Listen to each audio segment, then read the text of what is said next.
The emergency sirens cut through the stillness of Coalition Training Base Epsilon 7 at 0300 hours. Then everything went dark. Not the controlled darkness of night cycle, but the absolute, suffocating blackness of complete power failure.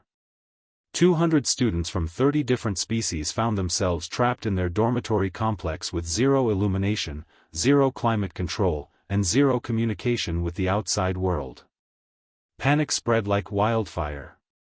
Vormac students, whose species had evolved under constant stellar illumination, began hyperventilating in distress.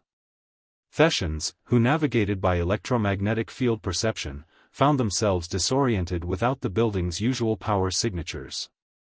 Krelnok scouts activated their bioluminescence, but it barely illuminated a meter radius. In room 247, 3 alien roommates huddled together in terror while their fourth roommate rummaged through his belongings with surprising calmness.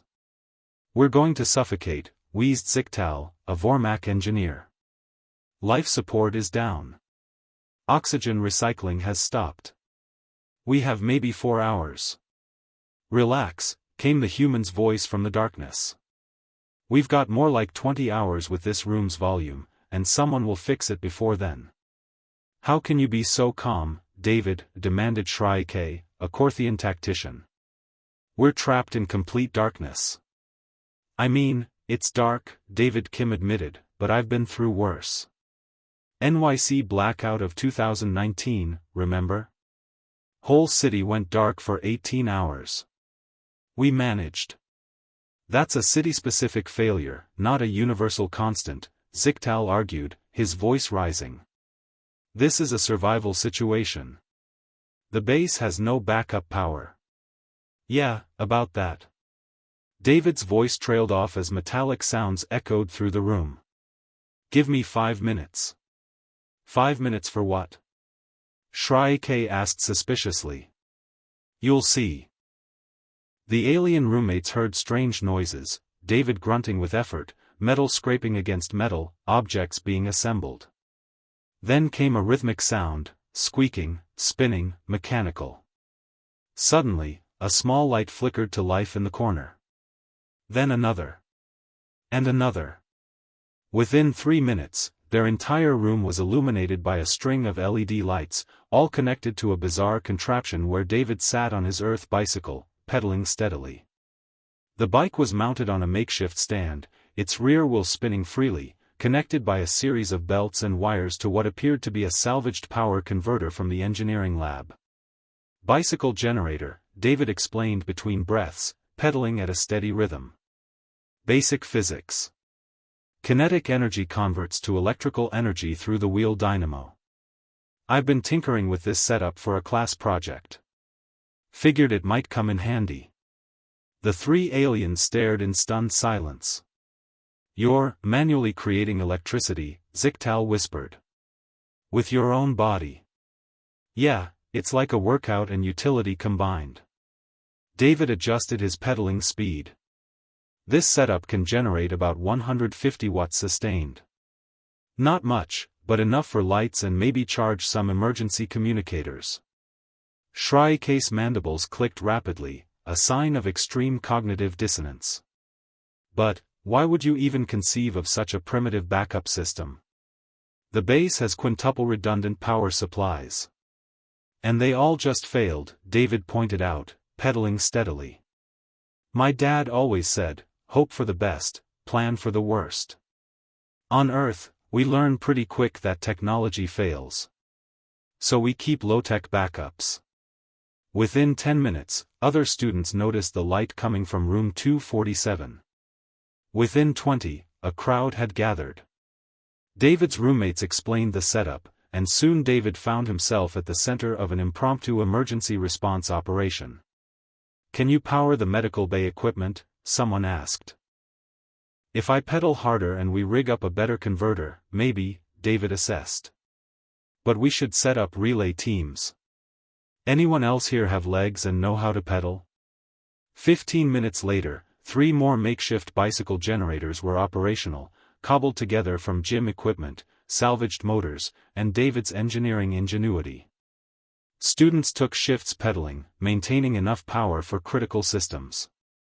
When the lights finally came back on 3 hours later, Base Commander Thelmora arrived to find an impossible scene: humans and aliens working together on primitive kinetic generators, keeping essential systems running through nothing but leg power and creative engineering. "Status report," Thelmora demanded. David climbed off his bicycle, legs burning but spirits high. "All students accounted for, sir. No injuries. Medical bay maintained power for critical patients. Communication array was online long enough to send distress signal. Total power generation, approximately 600 watts sustained across 4 units.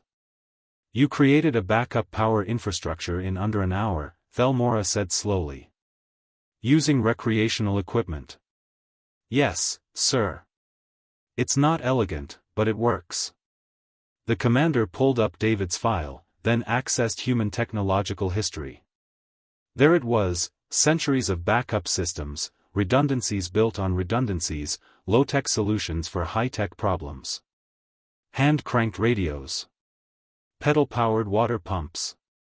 Manual overrides for every automated system. Humans didn't just prepare for failure, they assumed it and planned accordingly. "Cadet Kim," Thelmora said formally, "I'm assigning you to redesign our emergency protocols. Clearly, we've been over-reliant on technology." David grinned. "I've got a whole list of ideas, sir. Wait until you hear about hand-crank generators, solar panels, and my personal favorite, the gravity-powered backup system." "Gravity-powered?" Zichtal asked weakly.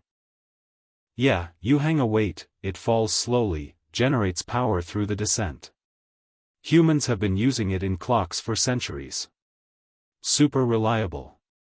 Thelmora's eyes widened. "Your species has been preparing for technological failure for centuries?" "Millennia, actually," David corrected. "We learned pretty early that if something can break, it will break. Usually at the worst possible time." The commander looked at the makeshift generators, still spinning quietly, and made a decision that would change coalition emergency protocols forever. "Attention all students," he announced over the newly restored comm system. "Mandatory new course, Human Low-Tech Backup Systems. Instructor, Cadet David Kim. First lesson, how to generate power with your legs."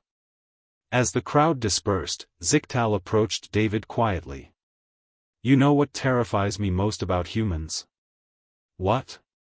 "You prepare for disaster so thoroughly that when it actually happens, you just handle it. Like it's Tuesday." David laughed, patting his bicycle fondly. "Where I'm from, it usually is Tuesday." And somewhere in the coalition records, a new entry appeared: "Note, never underestimate a human with a bicycle and a plan."